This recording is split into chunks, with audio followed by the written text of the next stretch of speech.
Hi அன்பு சொந்தங்களே! Welcome do my channel. எல்லாரும் எப்படி இருக்கீங்க? நான் நல்லா இருக்கேன். நீங்க எப்படி இருக்கீங்கிறத நம்ம கமெண்ட்ல சொல்லுங்க. மறக்காம நம்ம சேனல சப்ஸ்கிரைப் பண்ணுங்க. இன்னைக்கு ஒரு அழகான கதை இத நம்ம பார்க்க போறோம். வாங்க கதைக்குள்ள போகலாம். அவள் கண்கள் வற்றாத குளமாக இருந்தது. அவள் கணவன் அவளை நன்றாகத்தான் பார்த்துக் கொண்டான். ஆனால் அவளுக்கு கணவன் நன்றாக அமைந்தாலும், மாமியார், மாமனார் மற்ற உறவுகள் எல்லாம் அவளைக் கண்டால் எப்போது இவளைக் கரித்துக் கொட்டலாம் என்று காத்துக் கொண்டிருந்தது. இவளைப் பற்றியும் குறை ஏதும் சொல்ல முடியாத பெண்தான்.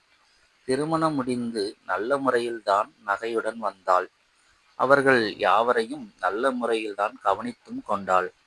அவர்களிடத்தில் மரியாதையுடனும் தான் நடந்து கொண்டாள். ஆனால் என்னவோ அவர்களுக்குத்தான் இவளைக் கண்டால் ஆவதே இல்லை. அவளை அவள் மாமியார் திட்டாத நாளே இல்லை.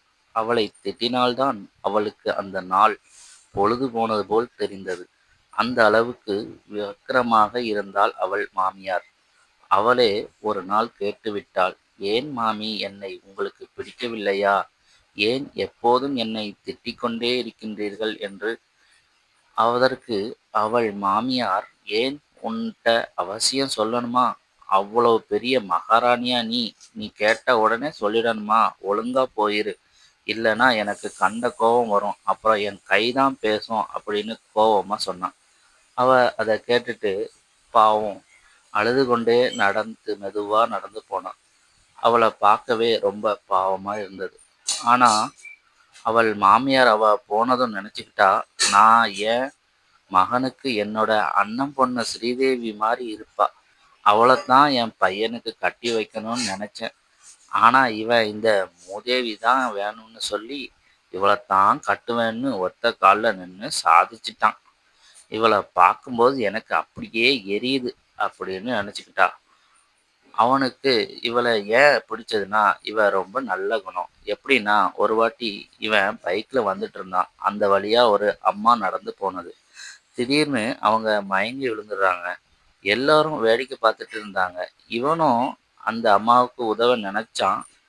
ஆனா, ஏதும் போலீஸ் பிரச்சனை வந்துருமோ அப்படின்ட்டு போகாம, இவனும் வேடிக்கை தான் பார்த்தான். அப்புறம் கொஞ்ச நேரத்துல ஒரு பொண்ணு வந்தா. அவ ஒண்ணுமே யோசிக்காம அந்த அம்மாவ தூக்கி தண்ணீர தெளித்து எழுப்புறா. ஆனா அந்த அம்மா எந்திரிக்கவே இல்ல. மயக்கம் தெளியல. அவங்களுக்கு கீழே விழுந்ததுல அடிபட்டு ரத்தமும் வந்துட்டு இருந்தது. உடனே அவ ஒண்ணுமே யோசிக்கல. பக்கத்துல இருந்தவங்களோட உதவியால அவங்கள தூக்கி தன்னோட பைக்ல வச்சு சேர்த்து பிடிச்சு கொண்டா. பிடிச்சிட்டு பக்கத்துல இருந்த ஹாஸ்பிட்டலுக்கு கொண்டு சேர்த்தா. இதெல்லாம் அவன் கவனிச்சு கொண்டே இருந்துட்டு அவன் கூடவே போயிருந்தான் பைக்ல. ஹாஸ்பிட்டல்ல கொண்டு அவங்கள போய் சேர்த்து அவங்களுக்கு பிளட் லாஸா இருந்ததுனால அவங்களுக்கு ரத்தம் தேவைப்பட்டதுன்னு சொல்லிட்டாங்க. அதுக்கும் அவ எதுவுமே யோசிக்கல. அவளோட ரத்தத்தையும் கொடுத்தா.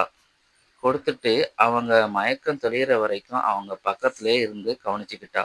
அவங்களுக்கும் மயக்கம் தெளியுது. முழிச்சாங்க. எப்படி இருக்கீங்கம்மா அப்படின்னு கேட்டா. அதுக்கு அவங்க சொன்னாங்க, நான் நான் யாருன்னு இன்னும் யோசிக்காம நீ எனக்கு இவ்வளோ உதவி செஞ்சிருக்கம்மா, ரொம்ப நன்றிம்மா அப்படின்னு சொன்னாங்க. அவளும் பரவாயில்லம்மா, எங்க அம்மாவா இருந்தா நான் விட்டுட்டு போயிருப்பேனா? அந்த மாதிரி தாம்மா நான் நினைச்சு உதவி உங்களுக்கு செஞ்சேம்மா அப்படின்னு சொன்னா. அப்புறம் உங்களுக்கு எந்த இடம் சொல்லுங்க, நான் உங்கள வீட்டிலேயே விட்டுறேன் அப்படின்னு சொல்லி அவங்கள வீட்லயும் கொண்டு விட்டுட்டு வந்தா. இதெல்லாம் அவனுக்கு பார்த்து போய் அவள இவனுக்கு ரொம்பவே பிடிச்சு போச்சு. அதுக்கப்புறம் தான் இவ மேல ஆசைப்பட்டு கல்யாணம் பண்ணா. இவளத்தான் கல்யாணம் பண்ணணும் அப்படின்னு சொல்லி முடிவு பண்ணி கல்யாணமும் பண்ணிக்கிட்டான். அதுக்கப்புறம் தான் உங்களுக்கு தெரியுமே, வழக்கம் போல அவங்க குடும்பத்துல மாமியார், மாமனாருக்கு அவள பிடிக்காம போயிடுச்சு. அவ மேல மேலும் மேலும் உக்கிரத்தை காட்டிட்டு கஷ்டப்படுத்திக்கிட்டே இருந்தாங்க. அவளும் அவங்கிட்ட எதுவும் சொல்லிக்காம, எப்பவுமே எதுவுமே காட்டிக்காம தனக்குள்ளே வச்சு பொறுத்துக்கிட்டா. தன் கஷ்டங்கள தனக்குள்ளே வச்சு மறைச்சுக்கிட்டா. இப்படியாக போக ஒரு முறை குடும்பமா டூர் செல்ல முடிவெடுத்தாங்க. அதன்படி எல்லாருமே குடும்பத்தோட போனாங்க. அதுல அவ மாமியாரும் சொன்னபடி அண்ணன், மகளும் சேர்ந்து வந்தா. சும்மாவே மாமியார் அவள கொடுமைப்படுத்துவா. இதுல அவளும் சேர்ந்துக்கிட்டா. இவ சும்மா விடுவாங்களா? டூருக்கு கிளம்பியதுல இருந்து செல்லும் வரைக்கும் அங்க போன பிறகும் அவள வக்கிரமா வாட்டி எடுத்துட்டாங்க. அப்பவும் அவ பொறுமையா தான் இருந்தா. அவனிடம் எதுவுமே சொல்ல இல்ல. காட்டிக்கொள்ளவும் இல்ல. பிறகு ஒரு இடத்துல எல்லாரும் குளிக்க போறாங்க.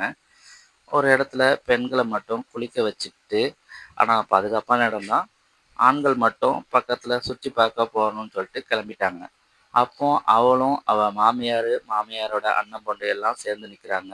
அங்கும் அவள கேலி செய்து கொண்டே இருக்காங்க. அவளும் இவங்க எல்லாம் சொல்றதையும் பொறுத்துக்கிட்டே அங்க குளிச்சு கொண்டு இருக்கிறா. அவர்களும் விடாம இவங்கள கேலி செஞ்சுக்கிட்டே இருந்தாங்க. இவள கோவப்படுத்திக்கிட்டே இருந்தாங்க. இப்படியா இருக்கும்போது ஒரு விஷயம் நடக்குது. அவ மாமியாரும், மாமியாரோட அண்ணன் பொண்ணையும் தண்ணி வந்து அடிச்சு இழுத்து செல்லுது.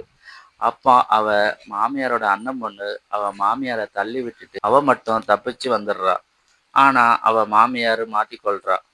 இத பார்த்து அவர்கள் செஞ்ச எதுவுமே யோசிக்காம, உடனே தண்ணீர்ல அங்க போய் மாமியார காப்பாத்த போறா. போய் பலமுறை போராடி மாமியார காப்பாற்றி கரைக்கும் கொண்டு வர்றா. கொண்டு வந்து அவளும் மயங்கி விடுறா போராட்டத்துல. பிறகு அங்க ஆண்கள் எல்லாரும் அந்த இடத்துக்கு வந்துடுறாங்க. வந்து 2 பேரையும் தூக்கிக்கிட்டு மயக்க நிலையில இருக்கிறவங்கள எழுப்புறாங்க. அவ மாமியார் என்னவோ எழுந்துட்டா. ஆனா இவளோ எந்திரிக்கவே இல்ல. அவளது கணவன் அவளைக் கண்டு பதறி போனான். உடனடியா ஹாஸ்பிட்டல்ல கொண்டு போனாங்க. ஹாஸ்பிட்டல்ல அனைவரும் பதறி போய் நின்னாங்க.